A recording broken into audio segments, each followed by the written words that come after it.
Hello दोस्तों, मैं आपका एजुकेटर यश चंद्रा। आज आपके लिए एक टॉपिक लेके आया हूँ। कैसे हुआ भारत में जम्मू और कश्मीर का विलय। बड़ी रोचक कहानी है।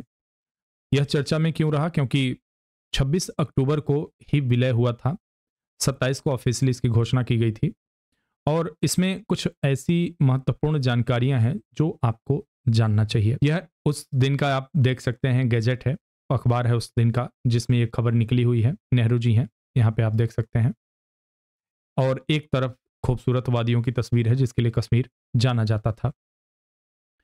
यह भारत का एक पूरा मैप है। मैं पूरा इसलिए कह रहा हूं क्योंकि इंटरनेट पे ज्यादातर आप देखोगे तो इस हिस्से को, भारत का इस हिस्से को काट दिया जाता है कई जगहों पे। क्यों इसलिए काट दिया जाता है, इसके पीछे क्या वजह है, यह भी मैं बताऊंगा।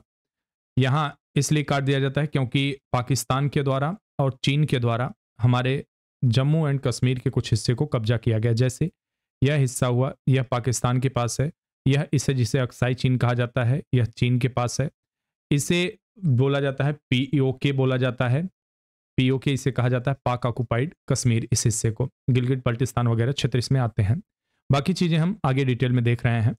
कैसे हुआ विलय, इसके बारे में देखते हैं। 26 अक्टूबर 1947 को जम्मू कश्मीर के महाराजा हरि सिंह ने विलय पत्र पर हस्ताक्षर किए। यह एक कानूनी दस्तावेज था जिसने भारतीय स्वतंत्रता अधिनियम 1947 के अनुसार जम्मू और कश्मीर को भारत के डोमिनियन को सौंप दिया। इसी कारण 26 अक्टूबर के दिन को विलय दिवस के रूप में मनाया जाता है। जम्मू कश्मीर का भारत में विलय की अगर बात करें, जम्मू कश्मीर भारत की उन 565 रियासतों में से एक था जिस विभाजन की योजना के तहत 15 अगस्त 1947 को आधी रात को ब्रिटिश सर्वोच्चता समाप्त की गई थी। 565 रियासतों को एक करके अखंड भारत का निर्माण किया गया था। आप लोग ये चीजें जानते होंगे। इसमें आपके सरदार वल्लभ भाई पटेल जी, जिन्हें लौह पुरुष भी कहा जाता है, उनका बड़ा अहम योगदान था। रियासतों के शासकों को भारत या पाकिस्तान में किसी एक में शामिल होने का विकल्प दिया गया। कश्मीर के शासक महाराजा हरि सिंह ने तत्काल विकल्प का प्रयोग नहीं किया। उन्होंने कहा कि हम स्वतंत्र रहना चाहते हैं। भारत की 3 ऐसी रियासतें थी जो उस समय डायलेमा की कंडीशन में थी कि हम क्या करें। हालांकि एक का तो कंफर्म था। जैसे एक रियासत आपकी गुजरात में थी जिसे जूनागढ़ कहा जाता है। जूनागढ़ के विषय में कहा जाता था कि ये निश्चित रूप से चाहते थे कि हम पाकिस्तान में मिल जाएं। दूसरा जम्मू कश्मीर था, इनके स्टैंड के बारे में पता नहीं था क्लियर। और एक था हैदराबाद, दक्षिण का राज्य। हैदराबाद के लिए व्यवहारिक रूप से संभव नहीं था कि पाकिस्तान में शामिल हो। जैसे पूर्वी पाकिस्तान बाद में एक संकट ही बना पाकिस्तान के लिए और एक स्वतंत्र देश बना, तो हैदराबाद भी एक कल्पना कर रहा था कि हम भी हो सकता है पाकिस्तान का हिस्सा बन जाएं। क्यों? क्योंकि धर्म के आधार पर विभाजन किया गया था।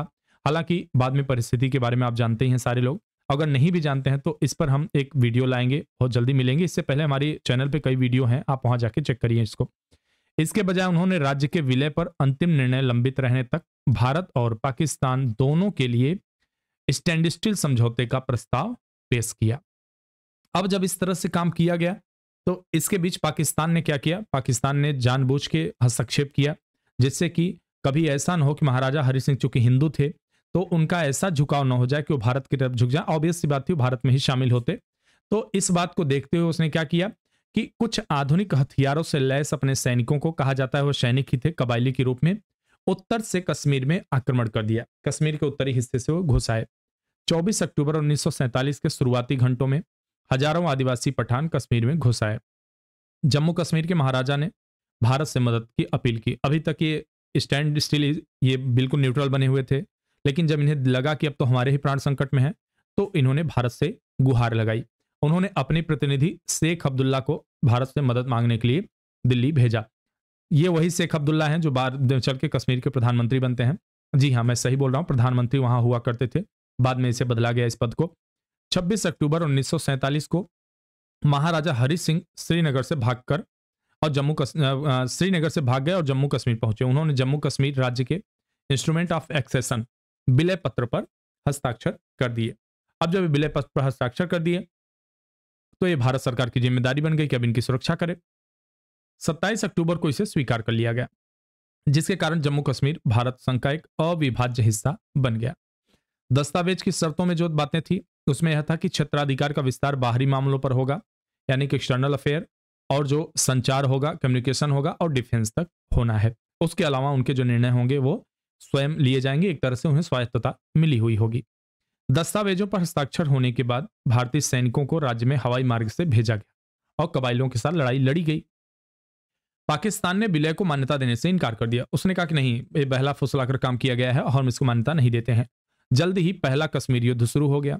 माउंटबेटन की सलाह पर मामले को 1948 में संयुक्त राष्ट्र में ले जाया गया, जिसे नेहरू की सबसे बड़ी गलती मानी जाती है। इन्होंने इस मैटर को संयुक्त राष्ट्र संघ में पहुंचा दिया। दोस्तों, एक चीज बता दूं यहाँ पे कि ब्रिटेन एक ऐसी, कहा जाए तो एक ऐसी शक्ति थी जिसने दुनिया के 90% मामलों को इसने जन्म दिया। विश्व के 90% जो विवाद हैं, विश्व के 90% जो युद्ध के कारण है, उनकी जननी ब्रिटेन ही है। और इसी ने कश्मीर और भारत के बीच इस तरह के विवाद को पैदा करने में अहम योगदान निभाया था। 1949 को युद्ध विराम की घोषणा की गई, सीज फायर का जो है बात की गई संयुक्त राष्ट्र संघ में, और उसके बाद जो पाकिस्तान के पास हिस्सा था उसे एलओसी कहा जाने लगा, लाइन ऑफ कंट्रोल, यानी कि पाकिस्तान का ऑक्युपाइड जो कश्मीर था और भारत के बीच में जो लाइन खींची गई। राज्य का 2/3 भाग भारतीय नियंत्रण में था, जबकि गिलगिट और बल्किस्तान क्षेत्र पाकिस्तान सेना के नियंत्रण में चले गए।